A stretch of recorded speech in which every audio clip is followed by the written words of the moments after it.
We're driving towards Snake Butte, which sticks up out of the prairie here in north central Montana. Snake Butte is important for many reasons.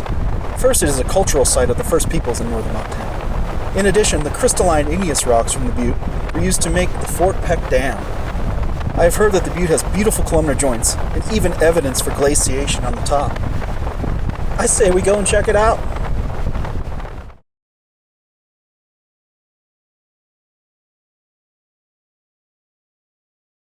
Here we are at an old quarry into Snake Butte, and if you take a close look at this rock here, you can see why they would mine it. It just looks like it would make a beautiful building stone, to make buildings and dams out of it. This mineral here glinting at you in the sun is mica. And then you have feldspars and you have amphiboles. It is just a beautiful rock. You can see it is all crystalline. That means it actually froze. It was magma that came up and crystallized beneath the surface. And if you look up here on the left, you can see that it is a flat top surface with columnar joints. And it was below the surface. This is resistant to erosion. So all the material above and around it eroded away. So now we have the butte sticking out of the prairie. Absolutely beautiful stone that is seen in different construction sites around the state.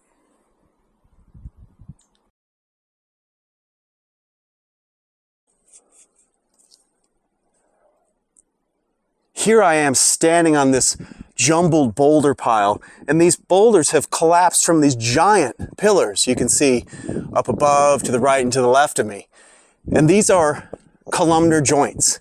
So these pillars are in the shape of hexagons, and it's a process that happens in cooling. As this magma came towards the surface, it stopped and cooled and contracted. And nature's way of being efficient is to make hexagons to give the most surface area for cooling. And so you get these pillars roughly in the shape of hexagons going vertically in this wonderful deposit.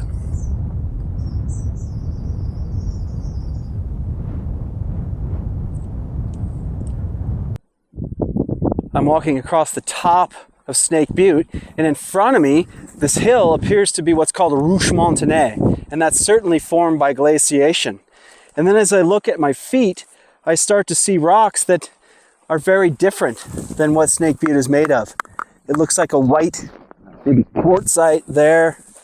We start to see some pink granites, and these are glacial erratics that were brought down most likely from the mountains of Canada during the time of the last glaciation. As you start to look around, you start to see them strewn all over the top of Snake Butte, really giving us good evidence that this was glaciated. The top of this was glaciated, of course, during the last major continental ice sheet.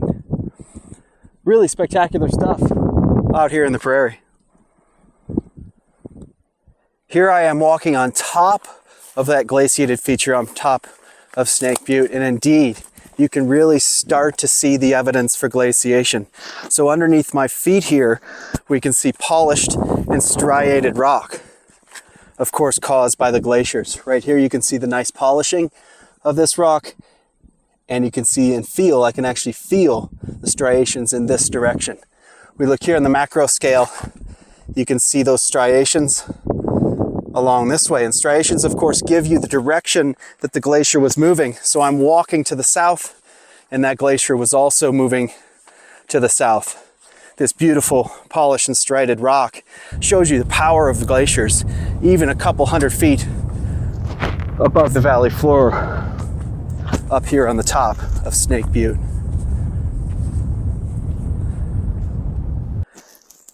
As those columnar joints are exposed to wind and water and freeze thaw, they start to break down. The rock starts to break down and weather. And you can see below my feet a nice sand made up of all that, all the minerals that are in that rock. And these erosional formations take on great shapes. They look like little faces. Really fun to pretend, have little conversations out here in the heat with these faces. What a wonderful place this is.